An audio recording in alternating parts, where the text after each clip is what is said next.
dinner at my house many a night. There's only one way to get the diocese's attention, and that's put a lock on your pocketbook.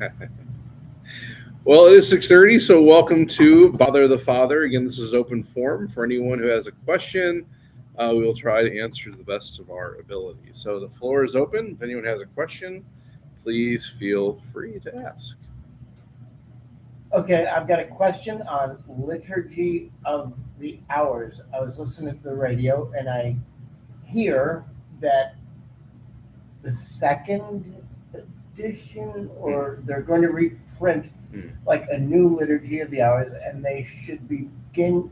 And this is something I don't do, right? Yeah. I mean, You can. This is what we're doing. More Catholics Sure. should.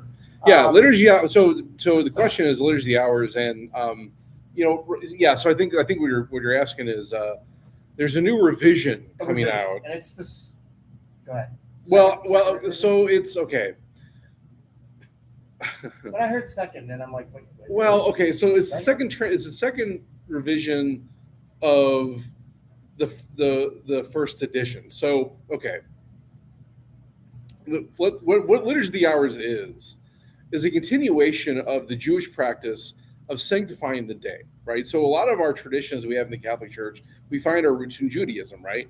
And so part of that tradition of Judaism was every day a faithful Jew would stop at certain hours of the day to consecrate themselves to God, right?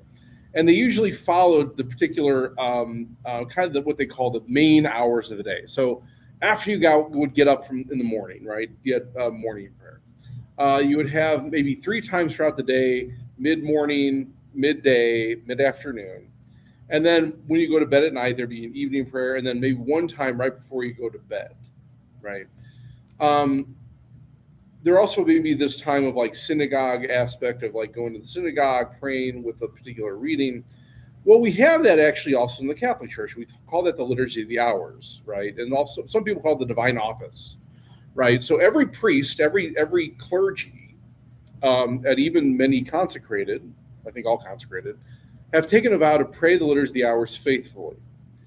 Now, what that means obligatory for us clergy is I have to pray morning prayer. I have to pray one of the afternoon prayers, either the midday, mid-afternoon, mid-morning. We call that, it corresponds to the different hours of the day that traditionally were called terce, which would be the third hour, sext, which would be the 6th hour, and non would be the 9th hour. So the terce would be the third, which would actually be like 9 o'clock. It's based on the sunrise and sunset. What it looked like is breakfast, 10 o'clock, noon, 3 o'clock, right. Dinner time. So, I mean, if you're going back traditionally, it'd be sunrise, the 9th hour of the day, which is 9 a.m., noon, 3 p.m., right around dinner time or when the sun goes down, then right before you go to bed, right? Priests, bishops, deacons are required to pray morning prayer after we wake up, one of the midday prayers, evening prayer around dinner time, night prayer, and then we would also add what we traditionally called matins. Now, matins usually would happen in the middle of the night. You would wake up in the middle of the night, you would pray that. And it usually consists of a longer reading of Psalms. All of them incorporate Psalms in some way. The latest edition that we have was translated in 1970 and actually came out in 1975. So priests throughout all eternity, since the beginning of the church, have been praying these hours, even before the church, back into the Jewish roots. But there's been different translations, there have been different, prayers that will come out that we pray it out what we call a breviary. It's just like a book. It kind of looks like a Bible. Most people confuse with a Bible, but it's very thick. It has all the Psalms that we would use, different readings, prayers, all those things. And then, of course, we'll incorporate things like saint days. Like yesterday, we had 2 options. You could say St. Paulus of Nola, or you could celebrate John Fisher and Thomas More, right? Tomorrow, it's a solemnity, right? So we have actually St. John the Baptist, the Nativity of St. John the Baptist. There's a special section in the breviary just for him, because it's a solemnity, right? So the breviary would have all that in it. And so typically after 1975, and this is also back tradition too, most priest clergy would have a 4-volume set that was broken up into different seasons. So you'd have and it reflecting the different liturgical times. So you'd have a first half of ordinary time from the first week to the 18th week. Then you have the second part of ordinary time from like the 19th week all the way to the 34th. And then those would be two separate volumes. You then would have Advent and Christmas together, and then you would have Lent and Easter together. That's how the current breviary is it's the 4-volume at least is set up. So I got a question. Yeah. So I've seen you sometimes with a very thick book Yep. and a bunch of ribbons Mhm. on it. Is that book? That's the breviary. Yeah. Okay. Now that could also be confused with a Roman missal, because missals also have ribbons under mark, but it's kind of the same aspect, Okay. right? They're both Okay. both prayer books. They're directed towards liturgy. Yeah. But yes, when I go to confessional, usually I bring my breviary in because I pray my breviary. If no one's there, I'll pray my breviary in between confessions.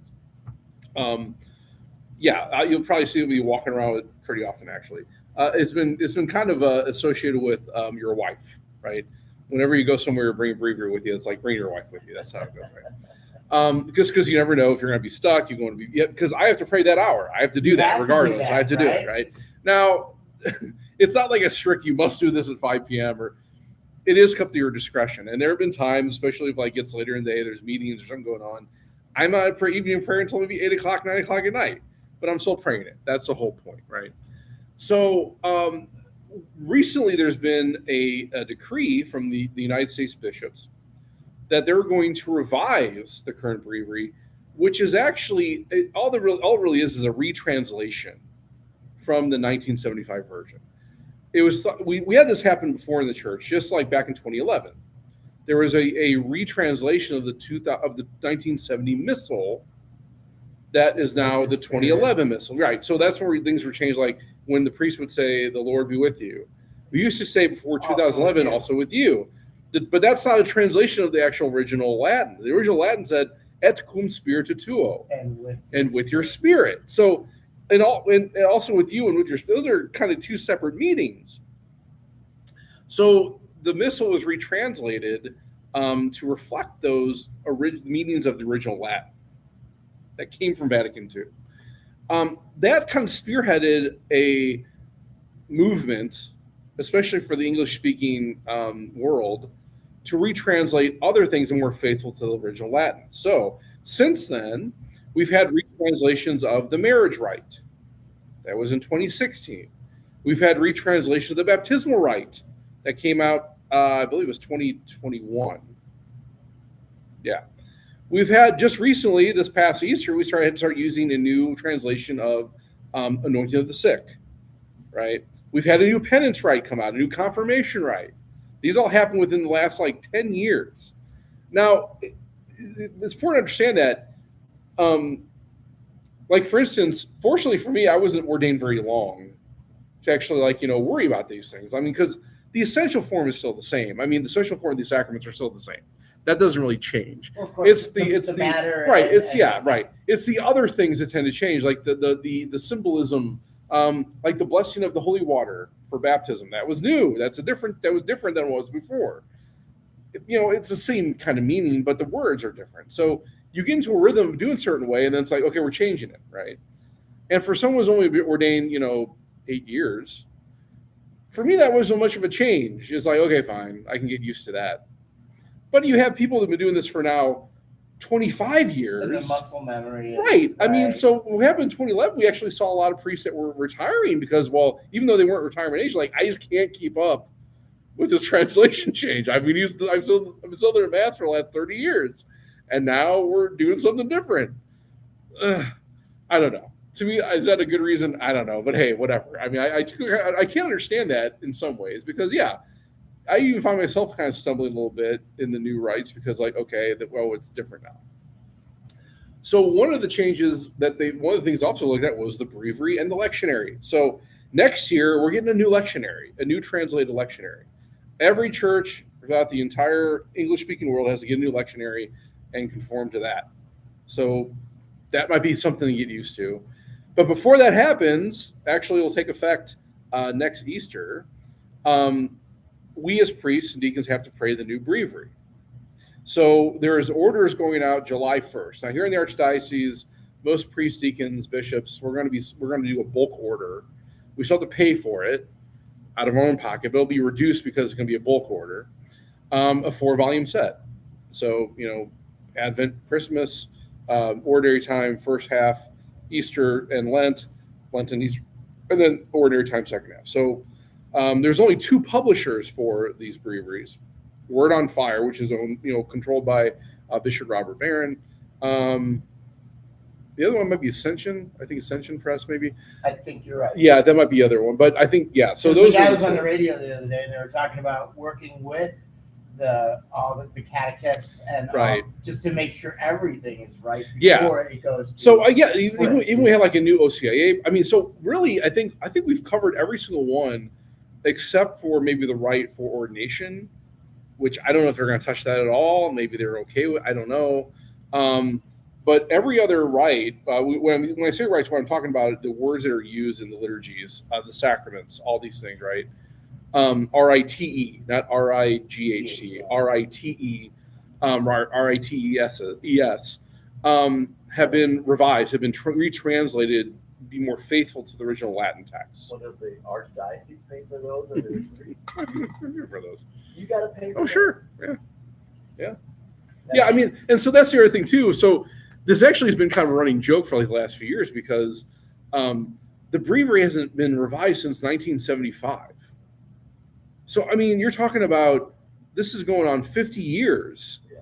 that there hasn't been a new breviary come out, and so the running joke was, "Oh yeah, they're not going to do that until the new council meets or whatever," right? Because why do it now? You've had priests that for generations at this point been praying the same thing. Now it's going to be like, okay, it's going to be different.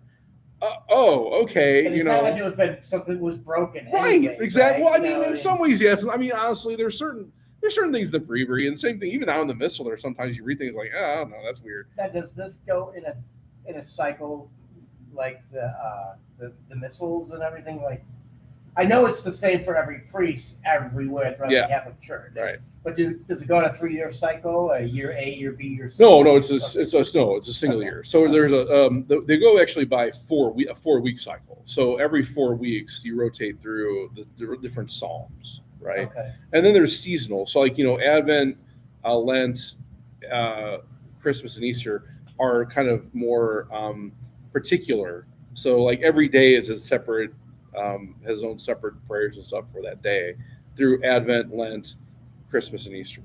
So then you sprinkle in sometimes the same day. So, but even that point, like you think since 1975, how many saints have been canonized A lot. that are not in the current breviary because they weren't canonized at the time of 1975. So I mean, there's good reasons to do this because you're missing a lot of people. Like for instance, this upcoming Friday, it's not in the breviary, but Jose Maria Escriva. His feast day is on Friday, but he's not in our breviaries.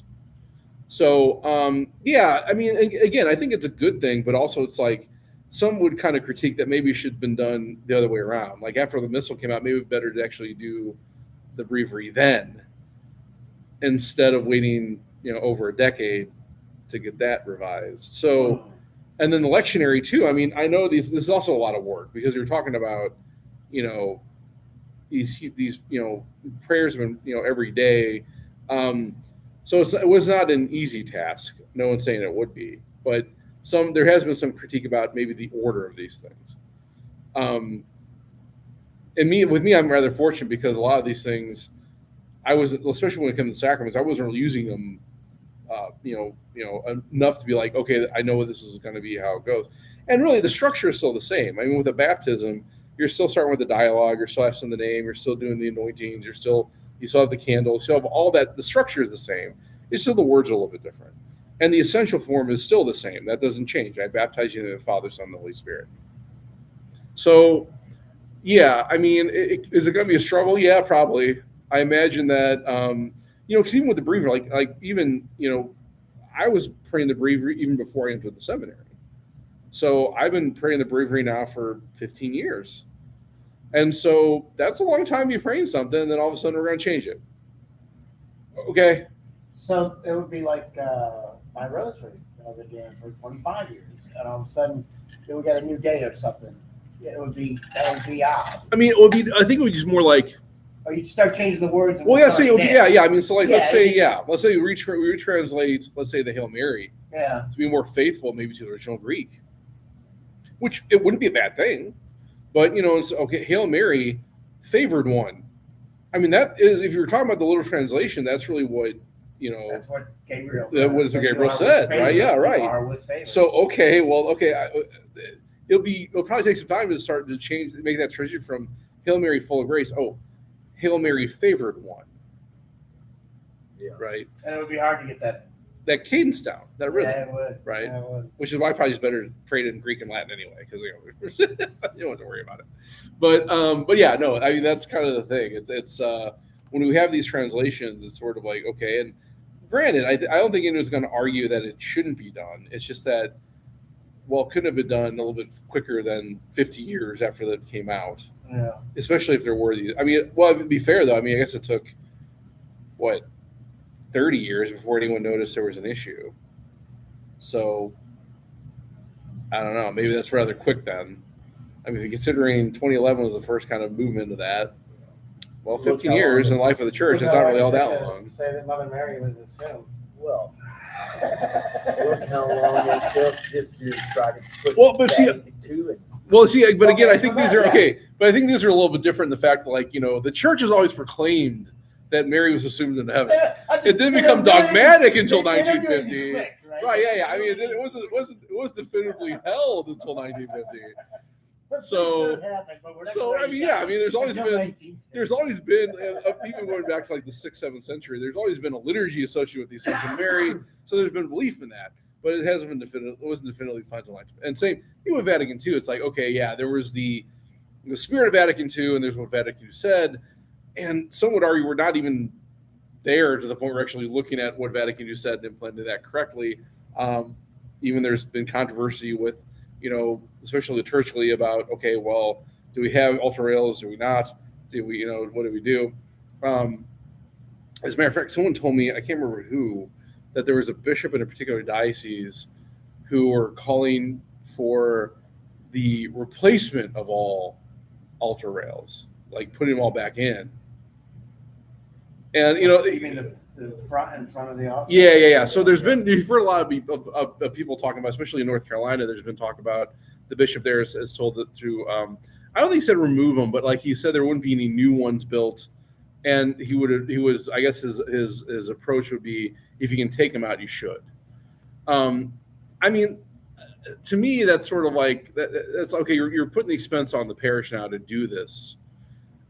There's now a bishop apparently who's doing the complete opposite. He's actually advising everyone to put them in, or put them back in if they were taken out, or if they are being built newly, make sure they have communion rails. Now, a lot of this comes down to costs, right? I mean, you can say like Your Excellency, well, if you're going to provide the funds for me to do this, sure, right?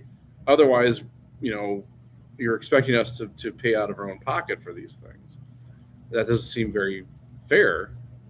Especially with the controversy that's going to be coming from that for many people. And, as a pastor, it's kind of nice. You can just say, well, it's not me. It's, it's them doing this, whatever. Let me, I just want to move back because I'm not sure I understand what a communion rail is. Yeah, good. In presentation, yes, you can't just walk up to the altar from anywhere. Correct.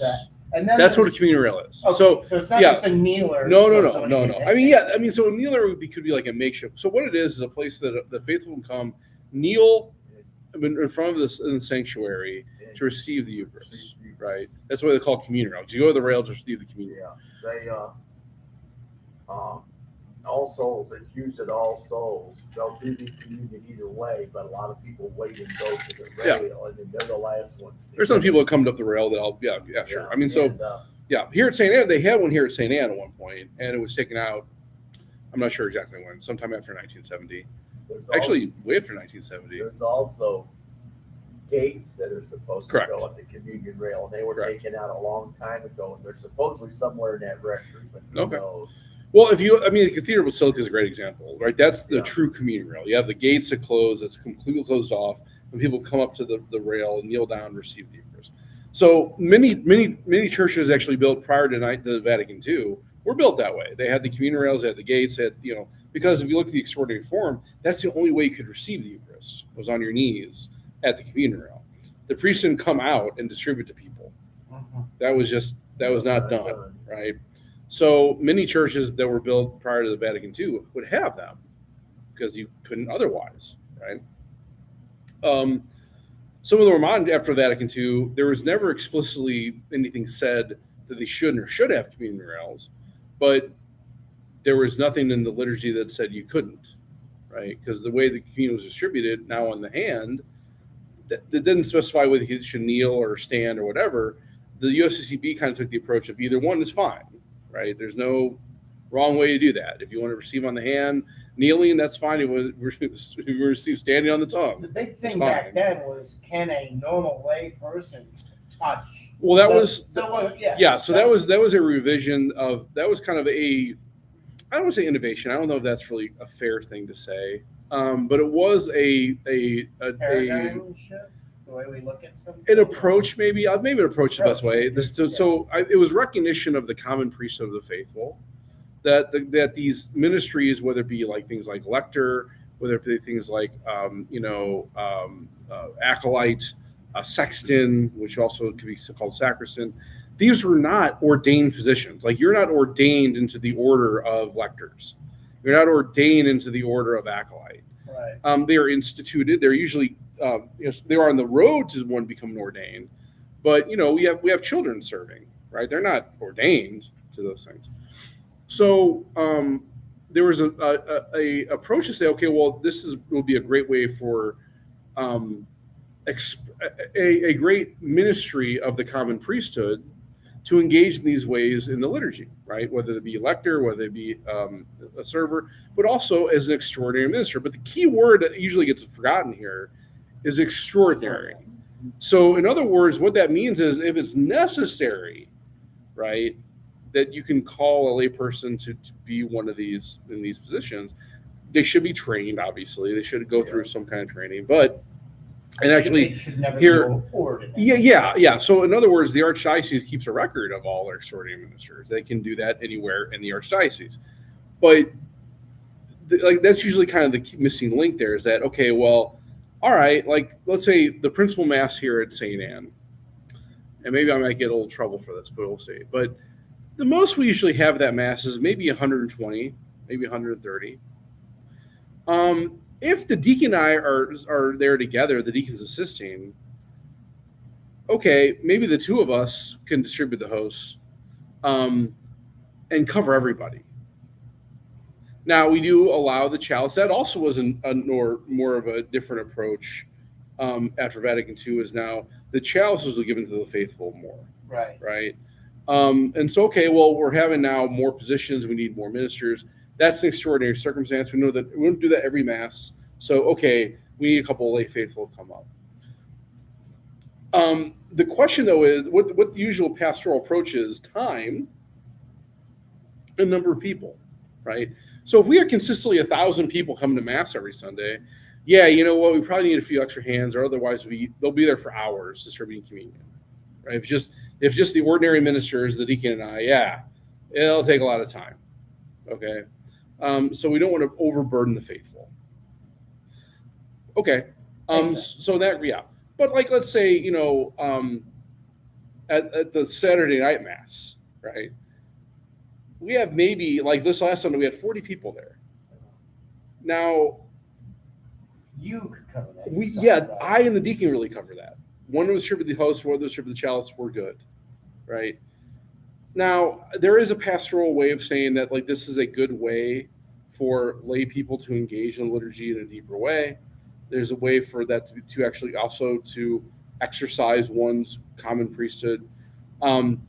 So I'm not looking to rock the boat in that regard. I'm not really saying we're going to be removing extraordinary ministers, although sometimes I might have to. I mean, we're kind of running short on them sometimes, so maybe it's kind of helping itself. But one thing I tell every minister when we get ready to like train them is that, your position is not necessary. And I don't say that to be cruel. I don't say that to be like, I'm better than you, or, what I'm trying to say that is what Vatican II says about it is that these positions are not meant to actually manifest superiority. It shouldn't be a distraction. They're meant to foster a deeper internal disposition to the liturgy. So what I usually advise ministers who are training for these positions here at St. Anne is, if you're looking more forward to distributing communion than receiving Jesus or what's happening on the altar, don't do this ministry. That's not the purpose of this. You're being sidetracked. Yeah, your goal. you're engaging in not active participation, which is what Vatican II calls this internal disposition of the liturgy of the presence of Jesus, of this aspect of worship. You're engaging in activism, which is an external manifestation that may not have that internal disposition. I can't judge that, right? I can't judge that. But I would say that that's what the church envisions for these positions, is not as I'm the minister here. This is a continuation of my internal disposition of what's going on at the altar, or what's going on with the proclaiming of the word. So sometimes that's really hard to distinguish, because I think what happened after Vatican II was that internal disposition wasn't really talked about. And it was like, good, lay people can do stuff now, so let's go and take advantage of that. That's not really the purpose. As a matter of fact, Vatican II was called because there was a lack of that, even in the extraordinary form. It was often said that those who went the extraordinary form wouldn't necessarily engage in the liturgy. They'd be praying the rosary, or they'd be doing other devotions, which again isn't bad. I'm sorry. So it was said that, even shortly after Trent, this has probably been the case all throughout history, but the lay faithful, when they would go to attend Mass, they pray the rosary during the Mass, or they engaged in other devotions during the Mass. Probably because they didn't understand Latin. That's fair. But they didn't really understand what was going on. And so they would engage in those devotions to maybe in some way participate, which again isn't wrong, but that's not the purpose of what's going on. The purpose of the lay faithful, they exercise their ministry as common priests by offering spiritual sacrifice in the Mass, of being engaged with the Mass, of understanding what's happening in the Mass.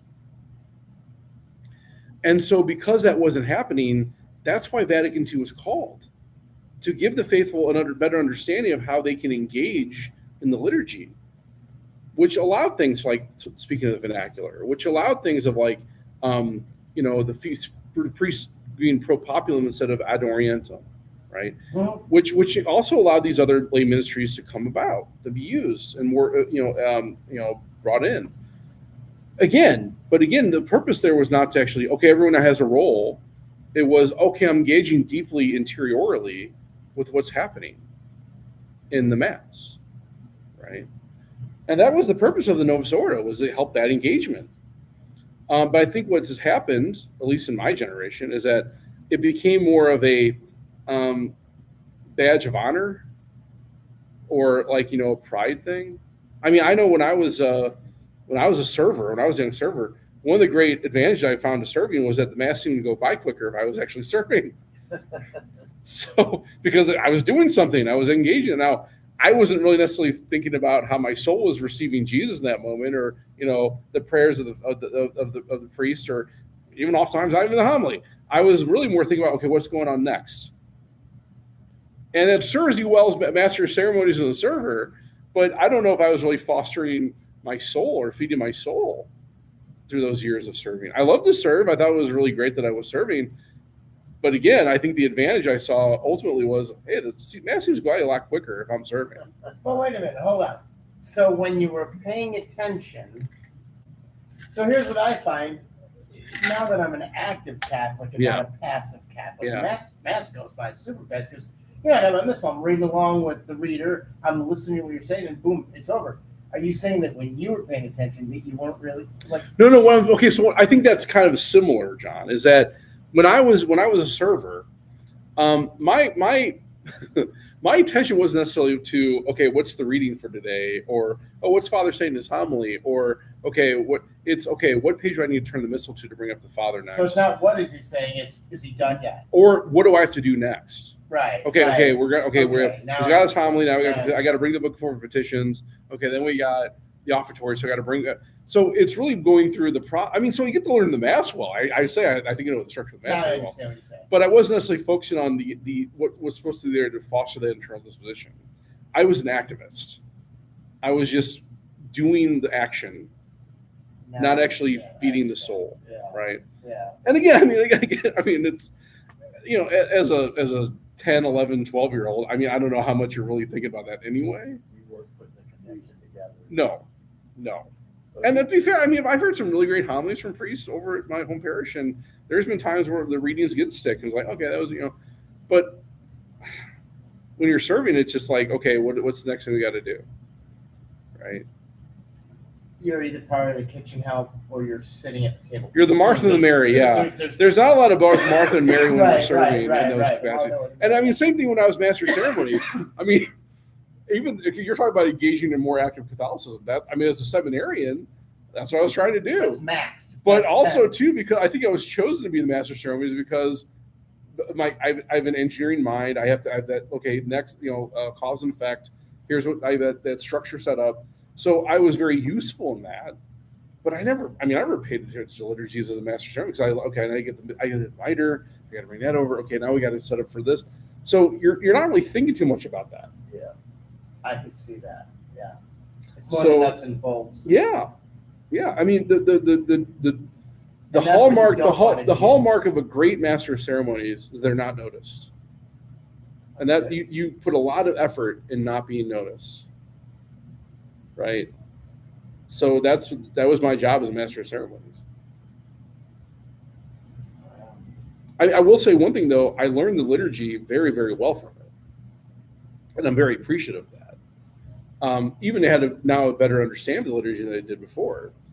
But I don't know if I was really actually participating, Well, in you these were things. doing with the large one.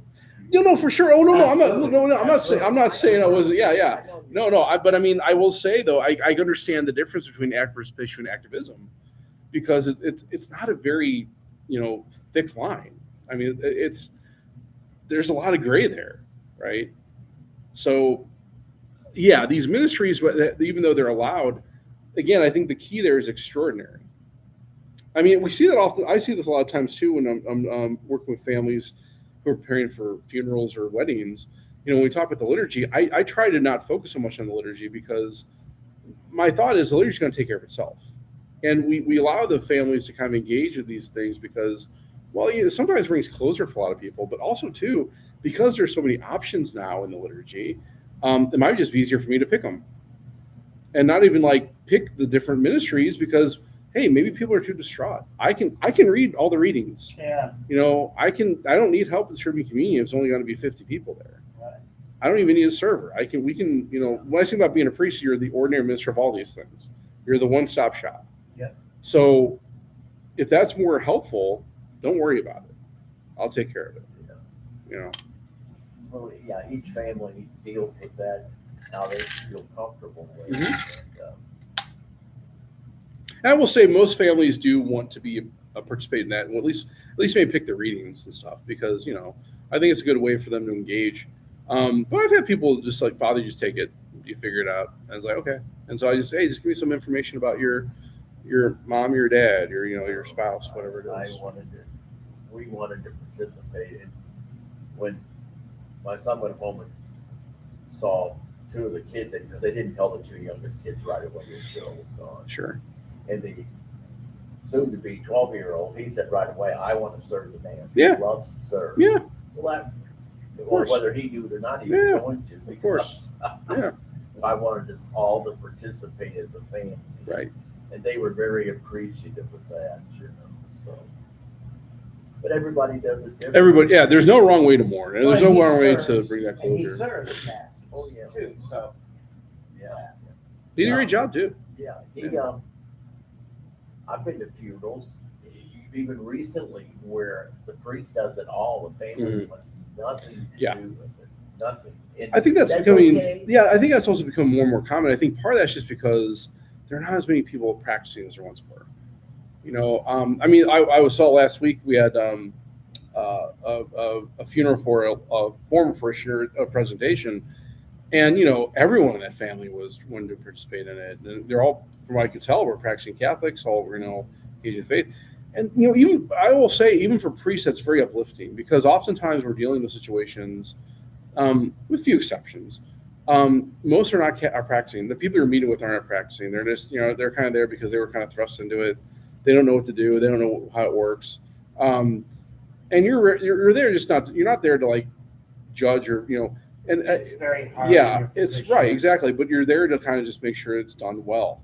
Yeah. And so, one of my brother priests used to say that, which is very true. Funerals are not times for catechesis, which I think is that's very, very true. I think so. That's very, very true, right? I mean, it's in his hands. it's now, right, exactly right. I mean, so it's like it's one of these things where, but also too, you have the responsibility as the priest to make sure it's done properly. It's with done right, dignity. with dignity, right? Yeah. So I mean, there's aspect of that. Like, I mean, sometimes the thing would be asked, like, oh, can we play? Her favorite song was, Freebird, or yeah. whatever. It's like, can we do? I'm like, you know what? After we walk out of the church, you can do whatever you want. But we have to understand this liturgy is still going on. The liturgy doesn't end until we actually bury her, right? So if you want to do that in between, the time of the end of the mass and like maybe right before we do the committal, okay, that's fine. There's nothing wrong with that. But we're within the bounds of these liturgical actions, it's probably best not to do that. And most people understand that. I think most people get that. There's only been maybe a handful of times just like, kind of like, it's kind of borderline. But you also want to like fall more like, okay, if this is going to bring your family closure, let's try to find a way to incorporate it in some way. We were seeing a priest about my mother's funeral. My sister, oh God, she wanted this song played. I don't remember the name of it, but I've heard it in Protestant churches. Mhm.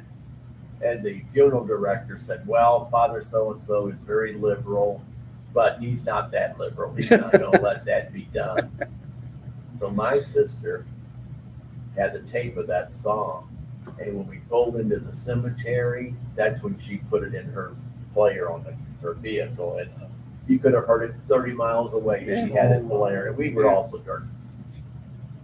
I mean, I don't know. At that point, it's like, all right, whatever. I mean, I like I said, it would just be like, you don't want to be like like part of the entrance, like the offertory, like, or even in the recession. Like after the recessional is over, if you want to play that, fine. Well, if any priest wanted to be a catechist when they was doing funeral arrangements with the family, he's already made an enemy. I mean, Yeah, you're right. Oh, yeah.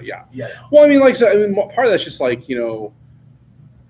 I think where it really hits the road is more what happens with the ash, or what happens with the remains.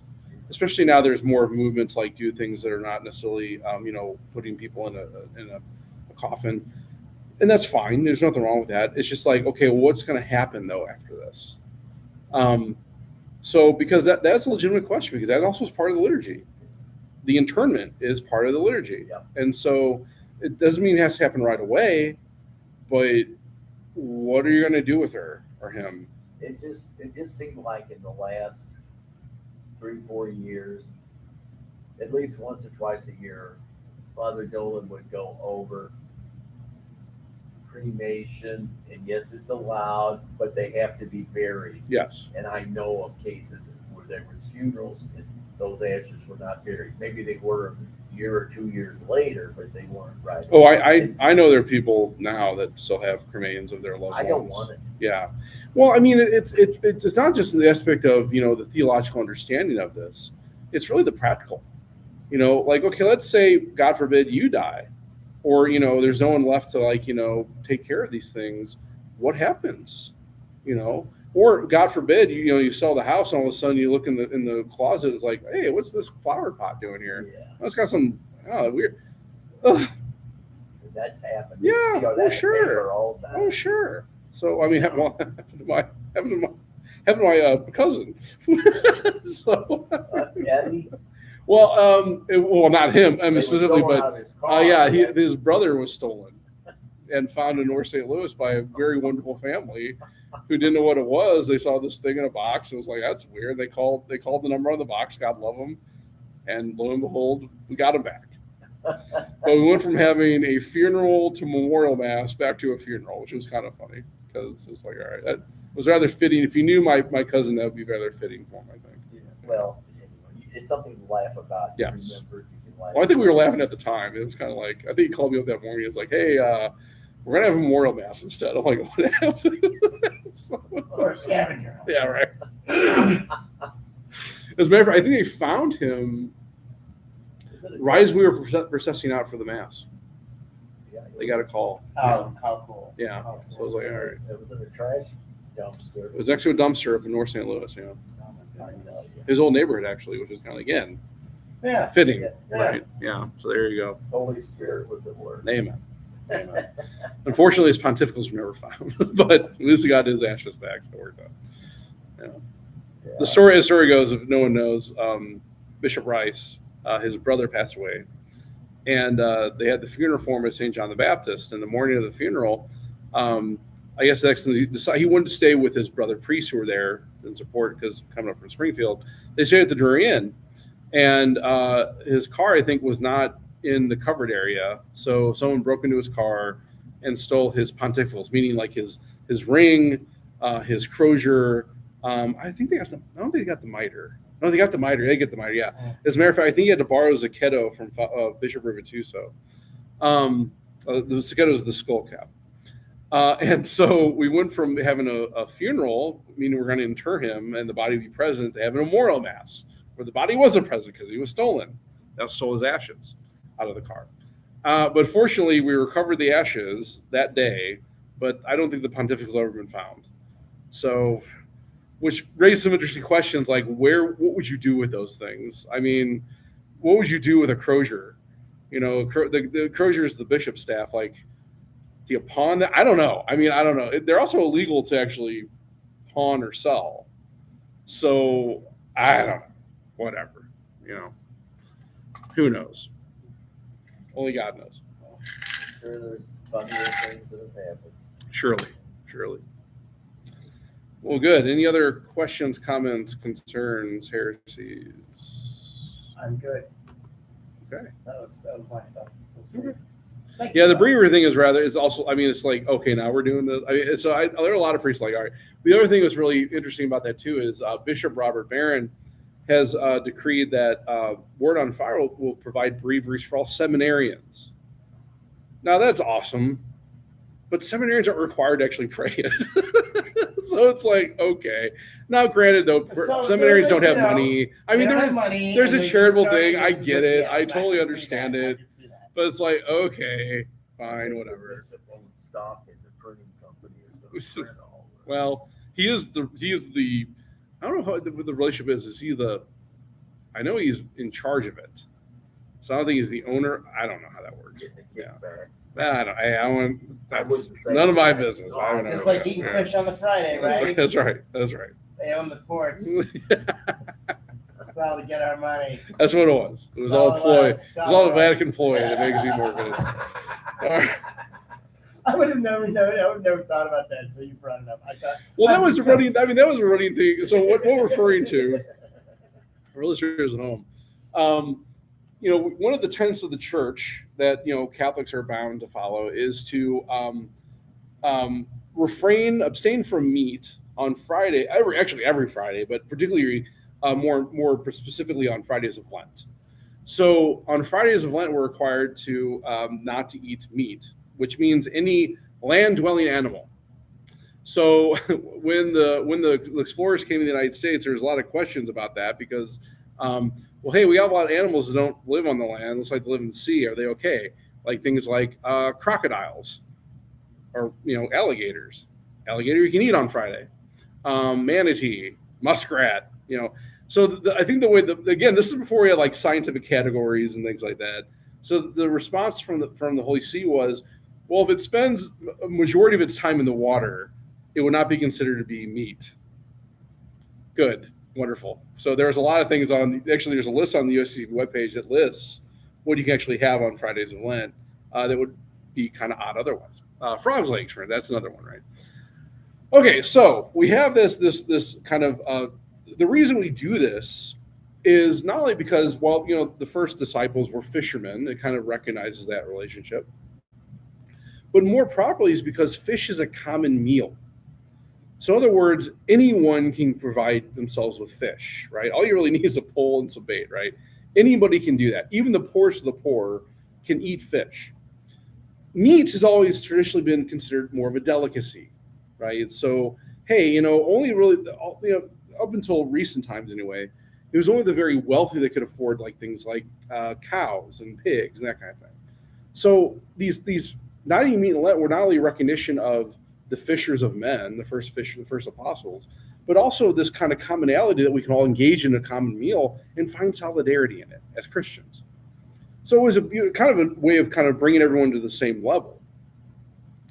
It just so happened, though, that when these things were kind of promulgated, this was during the time of the Papal States, meaning the papacy, because of what happened with the fall of Rome, The war. all these things going on. The only permanent, consistent thing has been the Vatican. So a lot of nobles would entrust the Vatican with these lands because they knew it would be protected. They knew it would be stable, right?